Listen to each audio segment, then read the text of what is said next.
State Senator Burt Jones from Jackson, Georgia, with us. Been on our show several times. Senator Jones, you're in session. Great to have you with us. Hey, John. Good morning. How you doing this morning? Good, and thank you for your patience. We had some calls ahead of you that really were anxious to get on the air, so thank you for waiting, and thank you for that. So, John, I actually like the Bon Jovi music, if that means anything to you. So. I like it, too. Burt Jones likes Bon Jovi, right? Dr. Joe says no, but you know what? Dr. Joe, you're outvoted 3-1. You're out. So, look, Senator, I mean, you go in session one day. You were at the forefront of fighting for voter integrity and finally get the truth out. So Geoff Duncan, the lieutenant governor that ran the CNN after the second day and said everything is fine, stripped you of your committee chairmanship.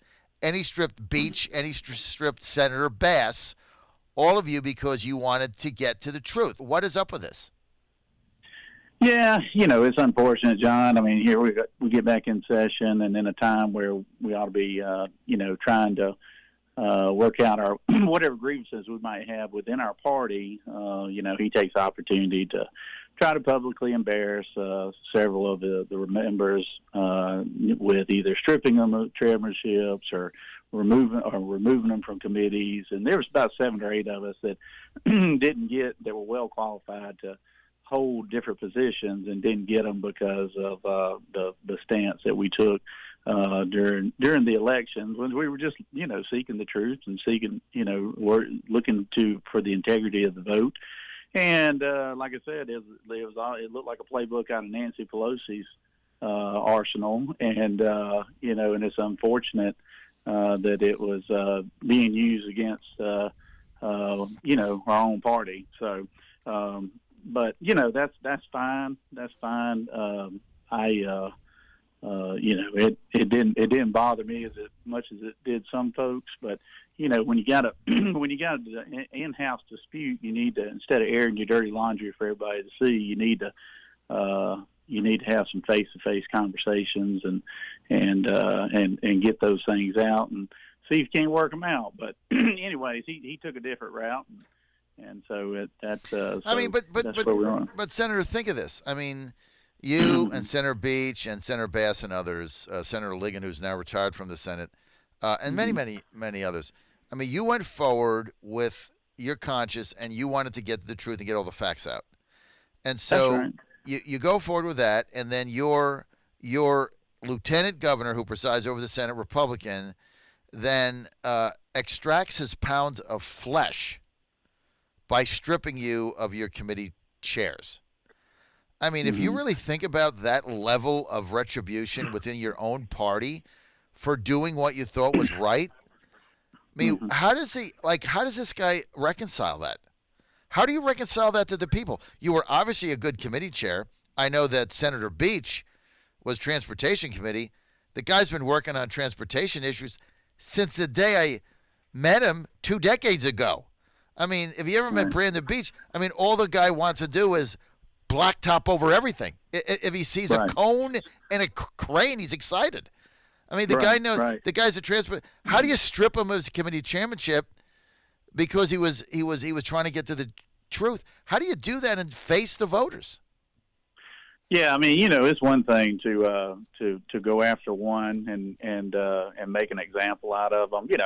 Look, I would have been fine with them just coming after me, stripping me of my chairmanship or whatever, and just to illustrate to everybody else. But he went after anybody who whispered anything that might have been opposite opinion of what he had, and really, and at the end of the day, when you're picking chairmanships for committees, you ought to select the most qualified people to chair those committees.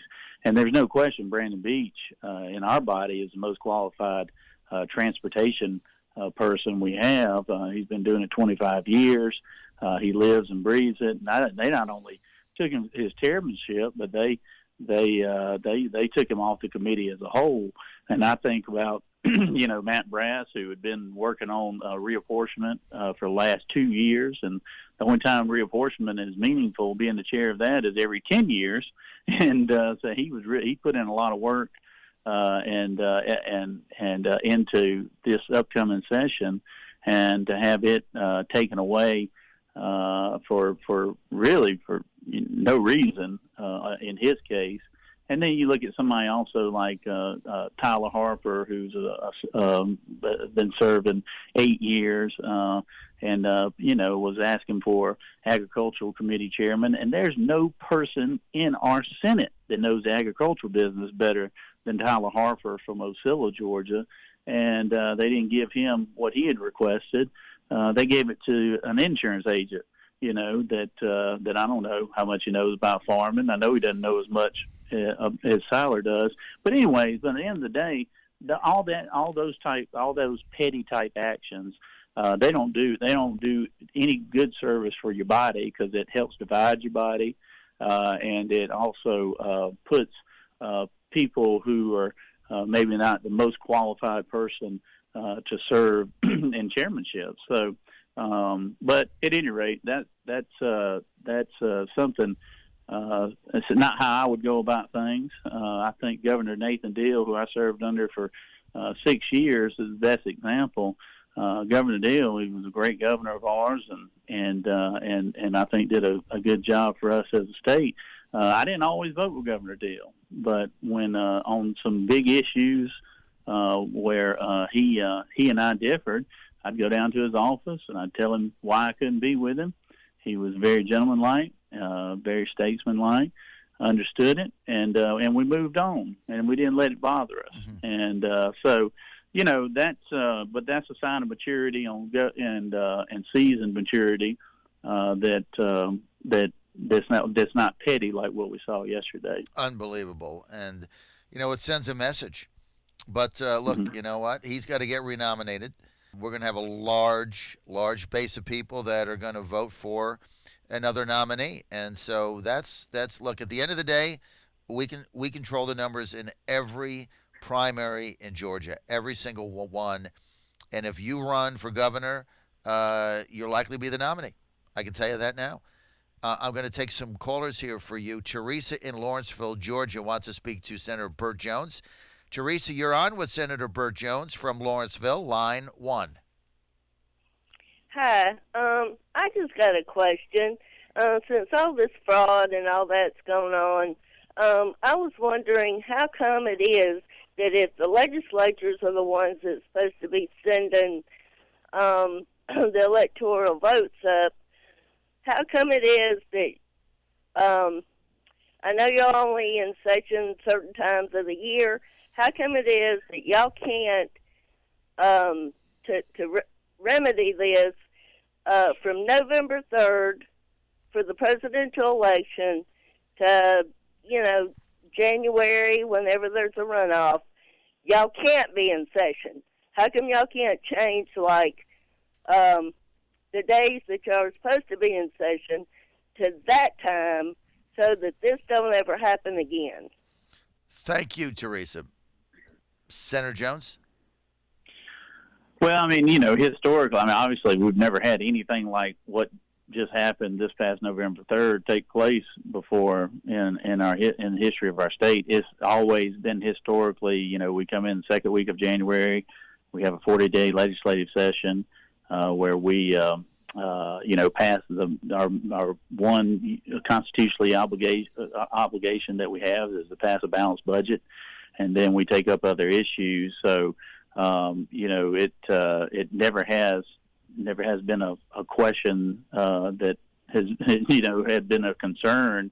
There is always that opportunity, as you well know, John, that after the November 3rd election, where we had, the consent decree that the Secretary of State signed into, and there was a lot of questions that swirled around that.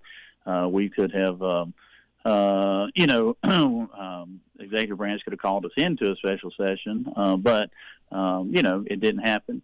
And so trying to plan your session around when 4-year election cycles probably would be difficult. But the issue is that we fix those problems now, or address whatever find out get to the root of the problem, number one, and then address them through legislation, and then hope that we don't experience so much uncertainty like we did this past election cycle.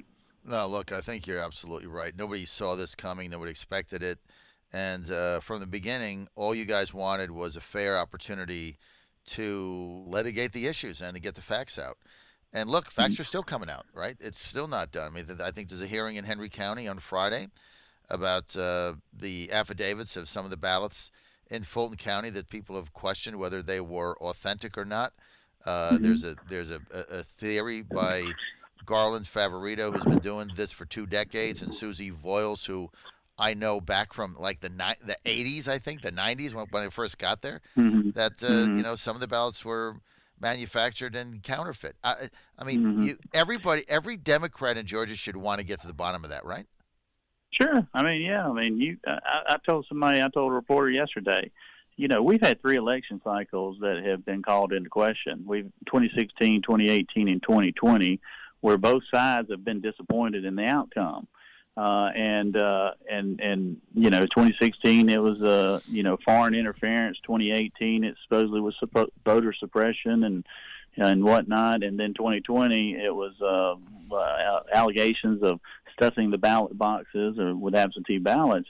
And all of those things combined does something to the whole, and that is it puts doubt in people's mind. It gives people doubt about the integrity and the validity of the election process and the results from it. And that's a dangerous place to be in as a country and as a state.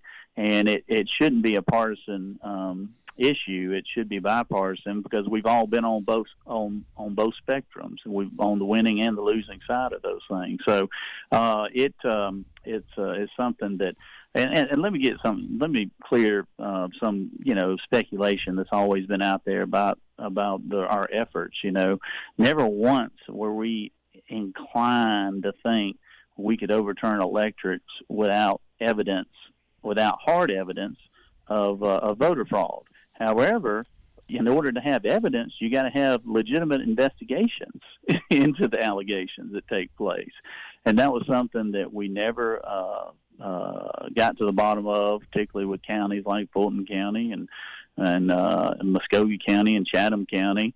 When an investigation came of significance, it was with Cobb County. Well, Cobb County, you didn't have any big complaints out of Cobb County. So, but like ridiculous. I said, in order to be able to get in a posture where you could properly analyze whether or not the results were legitimate or not, you had to have significant investigations, and you had to have agencies that were willing to do a deep dive into those things.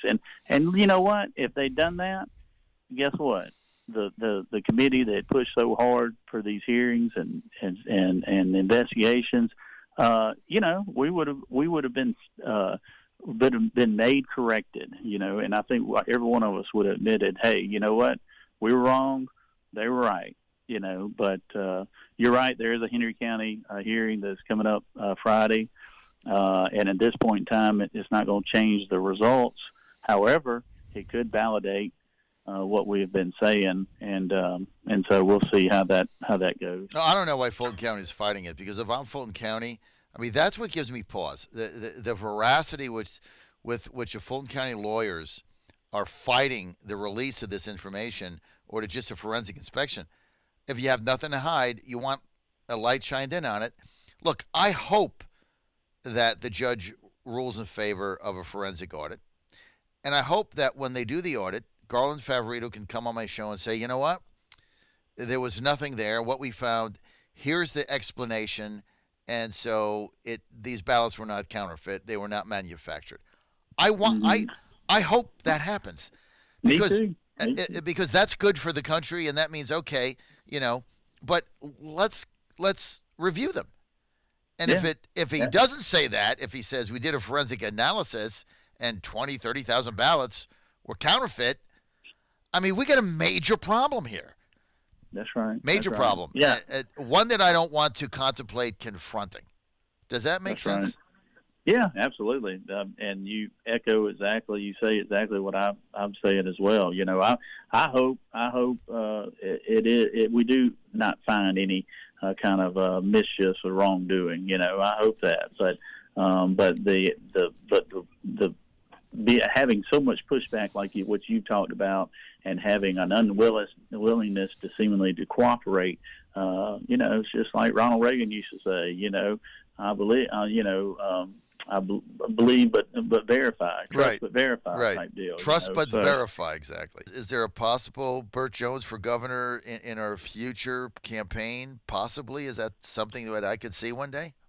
You know, I hadn't thought about it, John. But you know, you keep picking at me, you keep poking me. I mean, I might get geared up to do something. I got a lot of people. that have called me, and a lot of our listeners that said, "Hey, that guy Burt Jones from McDonough, you're actually from Jackson. They think you're from McDonough." Says, you know, that guy should run for governor. He's got the chops. He's got, you know, he's got what it takes. He's a business guy. Maybe he's the guy. So well, I keep don't know that back about in mind. that, but right now, I'm wanting to try to strengthen our party right now, and we've got to quit being a fractured party at this moment in time, especially during this legislative process when the Dems are taking so many shots at us, and we got reapportionment coming on the horizon.